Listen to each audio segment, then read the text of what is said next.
लहानपणी शाळेच्या बाहेर सुके गुलाबजामुन मिळायचे. आज आपण तेच कसे करायचे ते बघणार आहोत. पण त्याआधी जर चॅनेलवर नवीनच असाल तर चॅनेलला नक्की सबस्क्राईब करून सपोर्ट करा. अगदी बाहेर विकत मिळतात, अगदी सेम त्याच चवीचे आणि तोच असा वास या गुलाबजामुनला येतो. तर तुम्ही पण अशा पद्धतीने नक्की गुलाबजामुन तयार करून बघा. याच्या आधी मी डाळ आणि तांदूळ वापरून देखील हे गुलाबजामुन बनवून दाखवलेले आहेत. चला तर मग आता डाळ तांदूळ न वापरता हे गुलाबजामुन आपण करूया. तर सुरुवातीला मी इथं अर्धी वाटी दही घेतलेलं आहे आणि त्याच वाटीने मी अर्धी वाटी पाणी घालून घेतलेलं आहे. आता यामध्ये थोडंसं 1-2 चमचे तेल घालून घ्यायचं आणि कलर येण्यासाठी थोडासा इथं मी लाल कलर वापरलेला आहे. आता अर्धा चमचा बेकिंग पावडर घालून घ्यायची आणि थोडासा बेकिंग सोडा घालून घ्यायचं आणि आता आपल्याला हे छान असं मिक्स करून घ्यायचं आहे. आता बेकिंग सोडा आणि बेकिंग पावडरमुळे हे फुलून छान येतं. तुम्ही बघू शकता असं याला बबल्स असे भरपूर आलेले आहेत आणि असं छान मिक्स केल्यानंतर आता यामध्ये आपल्याला 1 वाटी मैदा घालून घ्यायचा आहे. अर्धी वाटी दही, अर्धी वाटी पाणी घेतलेलं आहे आणि त्याच वाटीने 1 वाटी मैदा घेतलेला आहे. आता आपल्याला हे छान असं यामध्ये मिक्स करून घ्यायचं आहे. 1-2 मिनिट आपल्याला मिक्स करून घ्यायचं आहे आणि हे पीठ अगदी घट्ट देखील जास्त बनवायचं नाही किंवा जास्त आपल्याला पातळ देखील आपल्याला हे करायचं नाही. तुम्ही बघू शकता या पिठाची कन्सिस्टन्सी अशा पद्धतीनेच आपल्याला हे पीठ हवं आहे. आता हे पीठ मिक्स केल्यानंतर आपल्याला हे पीठ एक 10 मिनिट असंच मुरण्यासाठी हे पीठ ठेवून द्यायचं आहे. आता हे पीठ मुरेपर्यंत आपण इकडं आता साखरेचा पाक बनवून घेऊया. त्यासाठी मी कढईमध्ये 1 वाटी साखर घेतलेली आहे आणि याच वाटीने मी पाऊण वाटी पाणी घेतलेलं आहे आणि याचा आता आपल्याला 1 तारी पाक करून घ्यायचा आहे. फक्त 1 ताऱ्याला आली पाहिजे अशा पद्धतीने 1 तारी पाक करून घ्यायचा आहे. एक 4 ते 5 मिनिटातच हा पाक आपला तयार होतो. जास्त वेळ लागत नाही. 4 ते 5 मिनिटातच फुल गॅसवर हा पाक तयार होतो.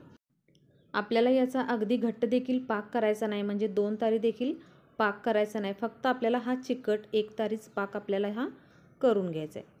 आता जवळजवळ एक 4 ते 5 मिनिट झालेले आहेत आणि आता आपण हा पाक चेक करून बघूया. थोडासा पाक आपण अशा पद्धतीने हाताला लावून घ्यायचा आणि त्यानंतर अशा पद्धतीने याची 1 तार बनायला लागली की आपण यामध्ये गॅस बंद करायचा आणि आता यामध्ये आपल्याला 2 ते 3 थेंब व्हॅनिला इसेन्सचे घालायचे. या गुलाबजामुनला जो वास असतो तो व्हॅनिला इसेन्सचा वास असतो. त्यामुळे पाकामध्ये आपण थोडासा व्हॅनिला इसेन्स घालून घ्यायचा आणि गॅस आपला इथं बंद केलेला आहे. आता इथं गुलाबजामुन देखील आपण तळून घेऊया. तेल छान गरम केलेलं आहे आणि त्यानंतर गॅस मी लो केलेला आहे आणि हातानेच आपल्याला अशा पद्धतीने एक गुलाबजामुन सोडून घ्यायचं आहे. अगदी याची पाठीमागे शेपूट देखील तयार करायची नाही.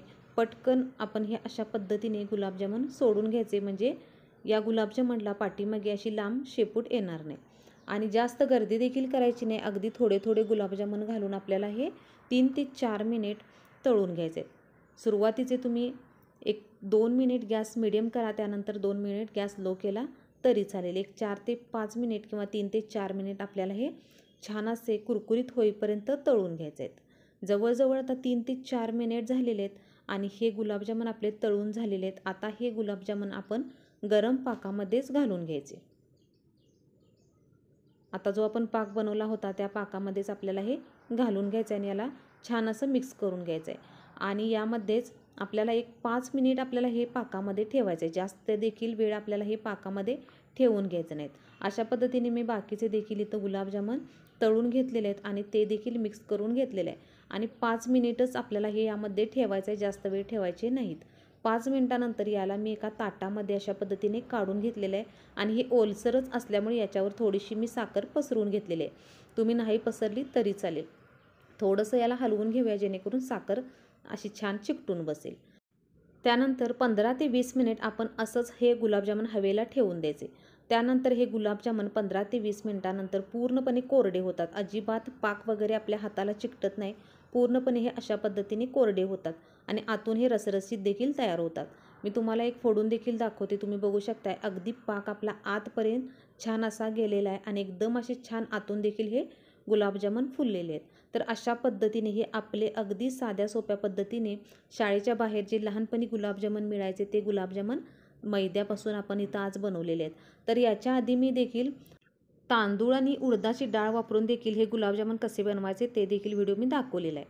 तर तुम्हाला हा व्हिडिओ कसा वाटला कमेंट करून सांगा. व्हिडिओ आवडला तर सबस्क्राईब नक्की करा.